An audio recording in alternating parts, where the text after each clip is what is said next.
We learn a lot about crown preps in dental school, but not about enough about how to communicate with our teams, how to lead a team. And when we get out there in the real world of dentisting, that is the name of the game. I'm here with Job Connect sponsor, my friend, Dr. Charles Moser, and he has dedicated his life to helping dentists cry less inside.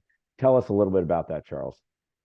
I love the cry less inside. I mean, I wish I would have thought of that, but Yeah, it really thanks. is true. I mean, it's exactly what we're trying to do is get clinicians to come in, do their job, the things that they went to school to do, the things that they're trained to do, and then really have the ability and the security to hand off all those other things that they really don't want to do and they're not trained to do, that they're supposed to have experts doing behind them. So, and if you can do that and you're working in your what we call our zone of genius, right, which is what you're doing right now, Yeah. Paul, this is your zone of genius.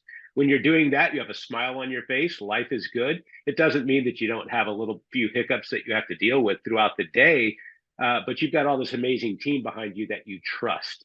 For sure. And dentistry, for some reason, we just lost that. Dentistry's gotten very complex. Certainly, the insurance world and the whole RCM thing is extremely complex. And so we find ourselves as clinicians and owners having to step in to manage these areas where we don't know a darn thing about them. So what I try to do is identify where the team needs to be upgraded, if you will, either from a training and a resources perspective, so that the owner can let those people and trust those people to do the things that they're supposed to do really, really well. Now, that doesn't mean that you take your finger off of it, right?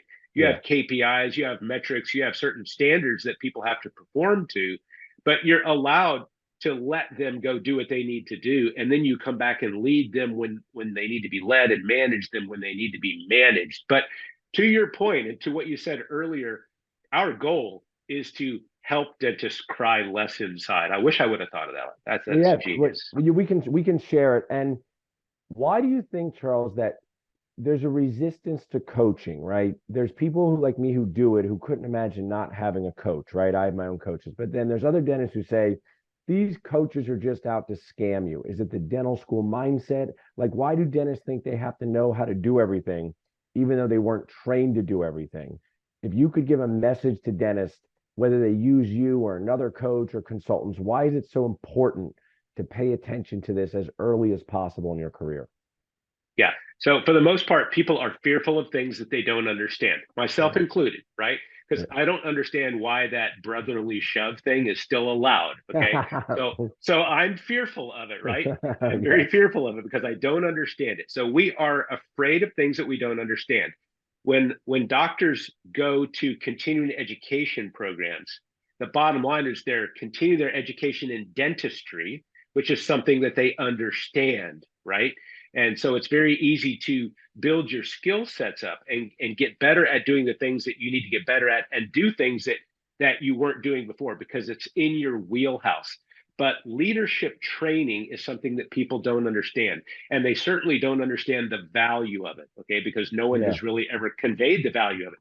But here's the reality of the situation is my promise to clients is that your life will get better, you will make more money and have less chaos within 90 days.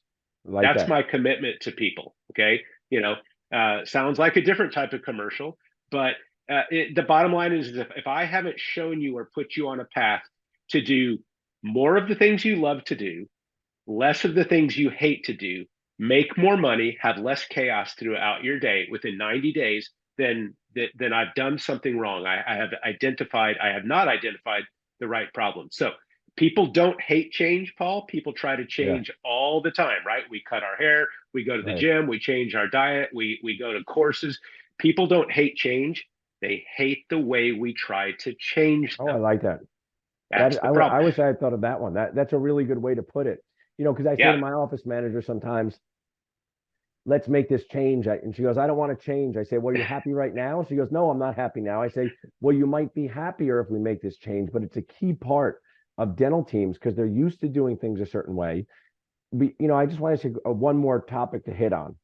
Have you ever met dentists that are too micromanagey with their teams and they might be as big a part of the problem or the biggest, where they have a resistance to letting go of tasks? how would you say to a dentist, you can let go of stuff, let other people do stuff? Because I found with the dentist I meet, that could be a big problem.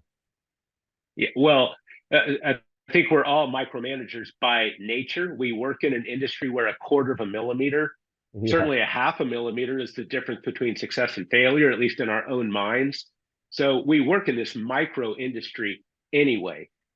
I think that the interesting thing is we micromanage in areas that no one ever taught us how to do it Right. anyway, Yeah. right? Yes. I mean, we're micromanaging in insurance verification when we've had zero, absolutely Right. zero training in how to do insurance verification. But I think that, again, clinicians, especially new ones, confuse that micromanaging with being a good leader, right? We think that the micromanaging is being a good leader because we're hands-on type of thing, when in fact that being a good leader means to take your hands off. Here's Right. the definition of a sophisticated team.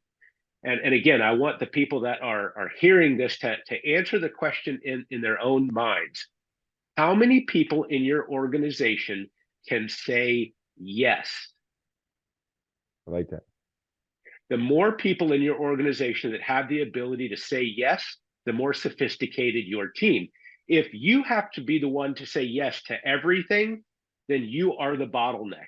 Okay, Yeah. clearly you are the person that is slowing everything down, because no decision gets to be made until somebody brings it to you so that you can say yes. So again, my job is to help people understand that we need to create more leaders that can say yes. And when people don't have to come to you to ask you, Dr. Goodman, we need more toilet paper. Should we buy more toilet paper? I mean, Yeah. that's a real question for people. For We're sure. out of Seafold towels. What do we do? What do you mean, what do we do? Right? Right. We buy more Seafold towels.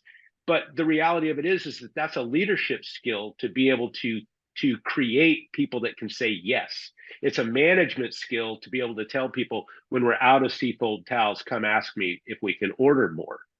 I love the way you frame that. And I love your commitment to helping dentists cry less inside in 90 days. As we 90 wrap days. up, tell people how they reach out to you. How does the first call work?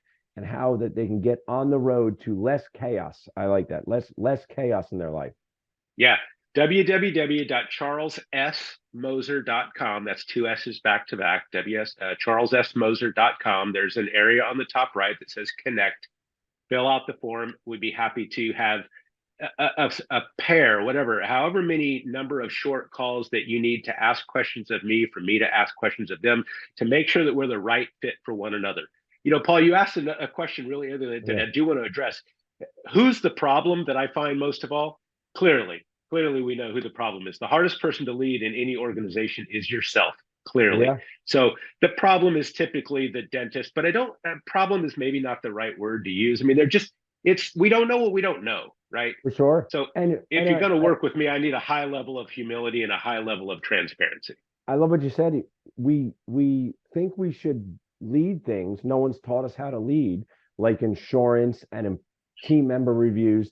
So that's why connect with someone awesome like you. So we'll connect again. I also want to check in with you in December to see where the Eagles and Cowboys are. Right?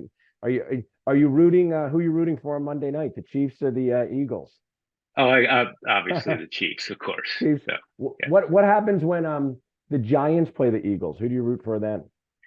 So I typically just kind of cover my head, and Yeah. just read about it in the paper on Monday. This year you're going to root for the Giants. They're not looking too good. So you for the Eagles have any chance to fall back to the Cowboys, they're going to need a loss or two along the way. We did score, I think, what, 89 points on the Giants this Yes, year. that was a Yeah. brutal one for them. Well, thanks for everything that you do, Charles. Not your team. You can take us off Facebook Live. We'll stick around here. Thanks so much for sharing with us. Yeah, thanks, Paul. Appreciate it.